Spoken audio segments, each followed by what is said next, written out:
Welcome to Books for Success. Today, we're delving into the wisdom within How to Speed Read People by Patrick King. How to Speed Read People teaches you how to interpret the body language and emotions of others quickly, enabling you to understand unspoken cues and enhance your interactions. By mastering these skills, you can build stronger relationships, improve communication, and influence others effectively. Before we begin, subscribe and ring the bell for notifications if you want to keep receiving the knowledge of book summaries about health, wealth, love, psychology, and much more. Don't be shy about dropping your book suggestions for us to summarize. Also, you can use this video as an audiobook summary. Let's grow and succeed together. What's in it for me? Decode people for deeper connections and smarter decisions. People have always been curious about what shapes our personalities and identities. Understanding this helps us make smarter choices for ourselves and interact more effectively with others. Early theories, like ancient Greek humorism, linked personality traits to 4 bodily fluids: yellow bile, black bile, blood, and phlegm, each tied to a distinct temperament. These beliefs suggested that imbalances in these fluids influenced moods and behaviors. They remain the foundation for many modern personality models. Centuries later, Freud explained behavior as a balance among the id, which seeks immediate pleasure, the ego, which mediates reality, and the superego, which enforces moral values. While influential, his ideas relied on unconscious processes that are difficult to measure. Modern science reveals that biology plays a significant role in personality. Traits like charm, competitiveness, and resilience can be traced to evolutionary drives. Additionally, brain imaging studies show links between specific brain regions and what are known as the Big Five personality traits: conscientiousness, agreeableness, extroversion, openness, and neuroticism. For example, extroverts often have a larger orbitofrontal cortex, which helps them process rewards. So why does any of this matter? Recognizing patterns in the behavior of others can help you understand their motivations and reactions, and also highlights your own tendencies. By understanding yourself, whether you thrive in social settings or prefer solitude, you can make choices that align with your personality, avoid unnecessary stress, and build stronger connections with others. This balance of self-awareness and insight into others creates a foundation for effective communication and decision-making. So let's get started. Chapter 1: The Keys to Unlocking Personality and Understanding Others. What exactly is it that shapes your personality, and how can you decode someone else's? Personality tests offer a glimpse into what makes us unique, but they're far from definitive. They provide tools for identifying traits and patterns, helping us better understand ourselves and the people around us. One widely recognized framework is the Big Five personality traits mentioned earlier. You can remember them using the acronym OCEAN: openness, conscientiousness, extroversion, agreeableness, and neuroticism. These traits exist on a spectrum, meaning everyone embodies each one to some degree. For example, someone high in openness seeks variety and new experiences, while someone lower prefers stability and routine. Conscientiousness reflects how disciplined and goal-oriented you are. Extroversion measures whether social interaction energizes or drains you, and agreeableness shows how empathetic and cooperative you tend to be. Finally, neuroticism gauges emotional stability, with high levels linked to anxiety and stress. Another test, the Myers-Briggs Type Indicator or MBTI, focuses on 4 dichotomies: extroversion versus introversion, sensing versus intuition, thinking versus feeling, and judging versus perceiving. These create 16 personality types, such as ESFJ or INTP. While the MBTI offers useful insights, critics highlight that its outcomes can vary, as test results often depend on the participant's mental state or environment. Another limitation is that it categorizes people into fixed types, overlooking the nuances of those who may fall between extremes. Kiersey temperaments, on the other hand, streamline the MBTI's 16 types into 4 broader categories: guardians, artisans, idealists, and rationals. Guardians excel at organization and responsibility, while artisans thrive on adaptability and action. Idealists focus on personal growth and meaningful connections, and rationals prioritize knowledge and strategy. Each temperament includes 2 subcategories, adding depth to the analysis.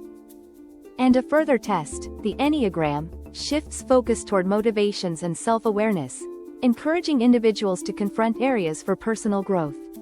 It identifies 9 personality types, such as the helper, the achiever, and the peacemaker. These categories explore why people behave the way they do, offering insights into strengths and vulnerabilities. While these systems provide valuable perspectives, they're not foolproof. But combining these tools with observations of behavior can help you understand the people around you and how their personalities influence their actions. Chapter 2: Reading people through their expressions and movements. Have you ever looked at someone and thought you knew what they were feeling, even though they hadn't said a word? Maybe a friend gave you a warm smile, but something in their eyes hinted at frustration or sadness just below the surface. These moments make you wonder, how much can we really uncover about others by simply observing them? People reveal far more than they realize through facial expressions and body language, but interpreting these signals isn't as simple as spotting a fleeting smile or crossed arms. It takes a careful eye, attention to patterns, and an understanding of the context to get a clearer sense of what someone might actually be feeling. Facial expressions provide 2 key types of clues: macro expressions and micro expressions. Macro expressions are larger, deliberate, and more obvious, while micro expressions are quick, involuntary flashes tied to universal emotions like happiness, sadness, anger, and fear. Psychologist Paul Ekman studied these fleeting signals, which occur even when someone tries to hide their feelings. Though nearly imperceptible, micro expressions can be spotted with practice and offer insight into genuine emotions.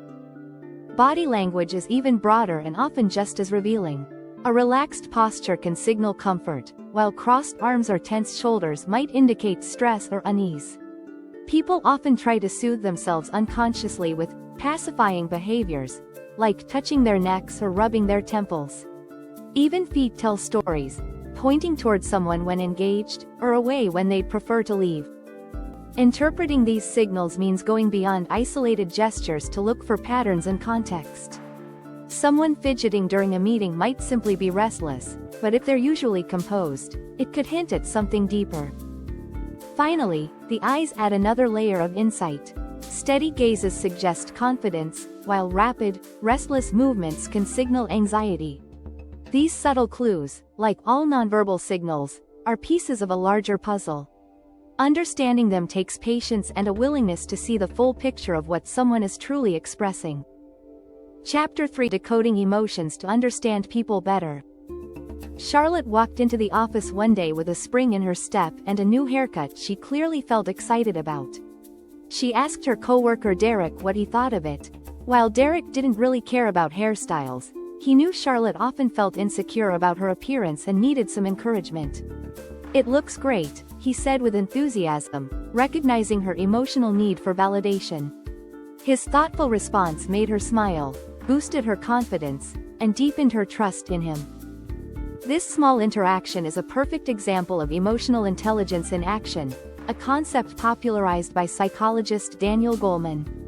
Understanding people better starts with interpreting emotional cues, both rational and instinctive. Goleman's framework for emotional intelligence outlines 4 key components: self-awareness, self-management, self-motivation, and social awareness. Together, they provide a roadmap for understanding emotions, both your own and those of others. Self-awareness is the foundation. It means recognizing your emotions, why they arise, and how they shape your actions. It also involves understanding how your feelings affect others and being open to feedback. When you master this, self-management becomes possible. You learn to regulate your emotions, staying calm under stress and expressing yourself constructively. This isn't about bottling feelings up but using them to improve your decisions and relationships. Social awareness extends these skills outward. Derek's response to Charlotte shows the power of social awareness. He saw beyond her words and recognized the emotional validation she sought. Developing this skill requires understanding subtext, as much of what people communicate lies beneath the surface. For instance, A coworker's flat, "It's fine," often signals dissatisfaction when paired with a lack of enthusiasm. Similarly, noticing deviations in tone, body language, or behavior can reveal more than words alone. Humor adds another layer to understanding others. A person's humor style, whether self-deprecating, dark, or witty, often reflects deeper traits. For example, light self-deprecating humor may show confidence, while excessive self-mockery could point to low self-esteem. Dark humor, often rooted in cynicism or sarcasm, might reveal manipulative tendencies, especially when used to mock or invalidate others. Witty banter, by contrast, strengthens bonds and signals pro-social intent, while laughter at violence can indicate desensitization or moral disengagement. By combining Goleman's emotional intelligence framework with the ability to read subtext and humor, you'll build a deeper connection to others and gain powerful insights into their unspoken thoughts and feelings. Chapter 4 Uncover deeper truths through indirect questions and reflection. After World War II, veterans faced challenges transitioning from their military experience to civilian roles. A reflective process emerged that encouraged them to focus on their proudest achievements. This revealed their strengths and underlying values, offering a more meaningful way to explore their identities. Indirect questions provide similar insights by focusing on actions and behaviors instead of vague intentions. Asking what activities feel energizing, and which leave you drained, or where do you happily invest versus where do you hold back, helps uncover someone's priorities. Similarly, imagining how to design a game character highlights the traits the designer finds most important, or unimportant, in themselves and others. An exercise known as the 7 Stories builds on this by having people identify 25 accomplishments that make them proud, then narrowing the list to the 7 that feel most meaningful. Each accomplishment is then explored through its own story, detailing what happened, why it mattered, and the values or traits it reflects, such as resilience or creativity. For example, leading a project might highlight teamwork, while completing a personal challenge could showcase determination. Together, these narratives can reveal recurring themes that define a person's identity. Carl Jung's personality test adds another layer, tapping into subconscious perceptions. Participants describe a color, an animal, a body of water, and a white room, using 3 adjectives for each. These adjectives can reveal how someone views themselves, others, and their experiences. For instance, describing a waterfall as raging and powerful might suggest emotional intensity, while calling a deer timid and gentle shows a softer perspective on relationships. By combining indirect questions with reflective tools like the 7 Stories exercise and Jung's test, you can uncover the motivations and values that shape someone's true identity. Chapter 5 The Driving Forces Behind Human Behavior. Picture yourself on a desert road. You're facing a treasure chest brimming with riches, but an out-of-control 18-wheeler is hurtling toward it. Would you run for the chest or jump for safety? Of course, you'd go for safety. This is a core principle of human motivation. We're driven by the desire to seek pleasure and avoid pain, but the instinct to escape pain usually dominates. Whether it's a smoker craving immediate relief while ignoring long-term health risks or someone choosing comfort food despite diet goals, short-term perceptions of pleasure or pain overpower logic. But motivation is more than just pain or pleasure, it's layered. Abraham Maslow's hierarchy explains how needs evolve as we progress in life. Starting with survival basics like food and safety, we later seek connection, self-esteem, and ultimately self-actualization, where purpose and morality take center stage. Understanding where someone falls in this hierarchy reveals what drives them at that moment. The American psychologist David McClelland's model simplifies motivation into 3 core needs: affiliation, achievement, and power. Someone chasing affiliation thrives in group harmony, while achievement-oriented individuals set ambitious goals and relish challenges. Those motivated by power seek influence, either over others or within institutions. Motivations can also be influenced by the need to protect self-image. When faced with failure, shame, or perceived inadequacy, people often turn to defense mechanisms, like denial, rationalization, or projection, to shield themselves from uncomfortable truths. For example, a poor performer at work might blame unfair treatment, deflecting attention from their own mistakes. These defenses distort reality, creating blind spots even the person might not notice. From craving nachos at a bar to justifying poor decisions, understanding these layers of motivation offers insight into why people act as they do. Whether it's the pull of pleasure, the push of pain, or the ego's armor, behavior reveals the internal forces shaping it. Chapter 6: How the Past Shapes Relationships, Self-Worth, and Behavior. Have you ever questioned why some people struggle in relationships or battle with self-worth? Childhood experiences, from attachment styles to parenting, often hold the answers. Attachment styles are formed by how caregivers treated us as children. These fall into 4 types: secure, anxious preoccupied, dismissive avoidant, and fearful avoidant. A securely attached person feels confident in love and trust. Anxious preoccupied individuals often fear abandonment, seeking constant reassurance. Dismissive avoidant people avoid intimacy to protect their independence, while fearful avoidant individuals crave connection yet shy away due to past trauma. Self-esteem is also deeply rooted in early life. A child raised with relentless expectations may grow into a perfectionistic adult, feeling they're never good enough. Neglect can lead to low self-worth, people-pleasing, and self-sabotaging behaviors. For some, overpraise and inconsistency might result in narcissistic traits, where an inflated self-image masks underlying insecurity. Sibling dynamics also play a role, though the scientific support for birth order theory is mixed. This idea suggests that firstborns often shoulder the burden of high expectations, becoming responsible but sometimes anxious. Middle children may feel overlooked yet develop strong social bonds, while the youngest tend to be charismatic and adventurous, though they might avoid responsibility. Parenting styles significantly influence outcomes. Authoritarian parents can instill insecurity and hypersensitivity in their children, sometimes creating adults who internalize relationship problems or rebel against authority.